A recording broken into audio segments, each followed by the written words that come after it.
Up is the area around Imperial Palace. This area is important because this is where the residence for Tokyo's imperial family is. One thing that stood out to me about this area was the streets are extremely clean, and so is the entire area. Probably one of the most clean cities you will come across here in Tokyo, and the Imperial Palace is that place where it's very clean. The site of the Imperial Palace is actually where the Edo Castle was located. Head over to the area where Chiyoda is and you will find the Imperial Palace. Just keep in mind, Tokyo is the largest city in the world, so there is a lot to see. Next up, we're headed to Sensoji Temple. This is actually one of the most photographed temples in all of Tokyo. It is the oldest Buddhist temple here in the capital with a 5-story pagoda. The good news is it is one of the most popular free things to do in all of Tokyo.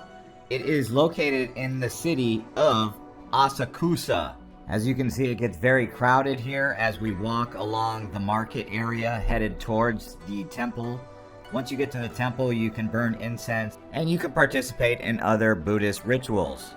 I would say plan for 2 hours at this location. You don't really need that much time. You just go here, do some shopping, explore the temple, and take some pictures, and you'll be satisfied.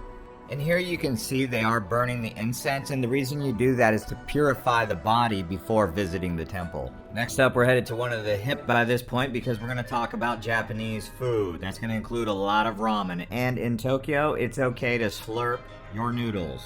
It is actually encouraged, and the reason for that is because you're showing like and satisfaction when doing so. Now, obviously, there are a lot of other types of barbecue, hibachi, and grill food you can get around Japan, like Turkish kebab, but mostly sushi and other Japanese types of food. Also consider trying some sake while here, and of course tempura. Now, tempura vegetables, tempura shrimp, so many different types of tempura, but the big ticket in town is going to be the ramen, and then the grill, and then they also have chicken kayatsu. I would say while here, try to do a lot of food sampling. Definitely something to do.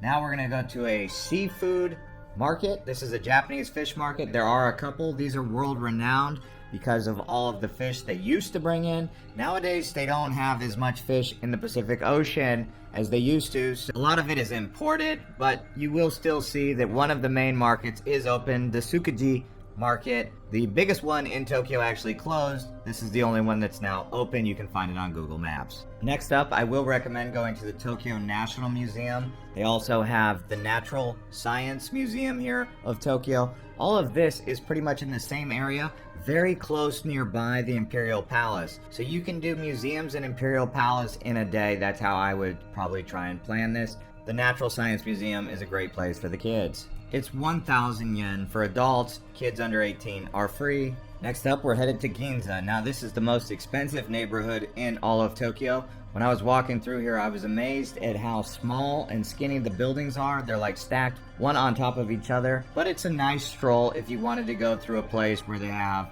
elegant shopping and that kind of vibe of luxury. Ginza is essentially Saks Fifth Avenue, just here in Tokyo.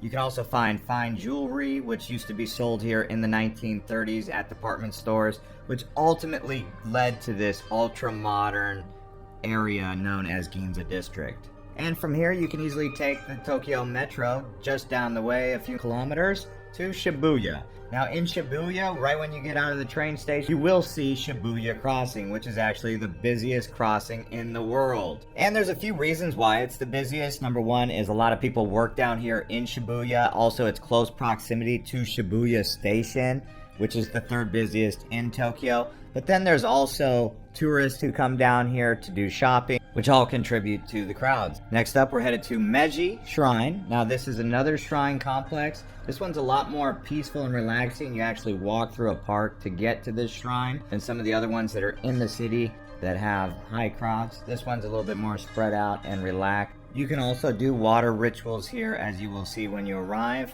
Now, it is named after the emperor in 1920. His name was Meiji.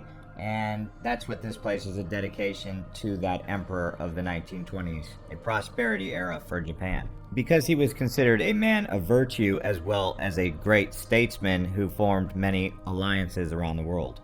Next up, we have the Sumo Wrestler Museum. You can go inside here and find out about the history related to sumo wrestling. You will also see other works of art and some music shows will also be played here. Now, that park outside of Meiji Temple is called Yoyogi Park, and that's actually where you walk in from Shibuya. Actually, the best way to get to this area here is probably going to be arrive in Shibuya, walk down the road a bit, and then you'll come to the park. They have a vegetable garden around here. They also grow rice. It's like an urban jungle inside of the big city metropolis of Tokyo, which is impressive because you really feel like you're in the forest, even though you're in a park inside of Tokyo, kind of like what you have in Central Park. And now that we've taken you through Tokyo, we just showed you 20 things to do. There's also a lot of arcades and games that if you can wrap your mind around how to play those games, they can be fun because the locals definitely play it. I never actually got around to playing it. I thought it was a slot machine, but it turns out it's not. That's that Japanese entertainment. But yes, Tokyo is truly a world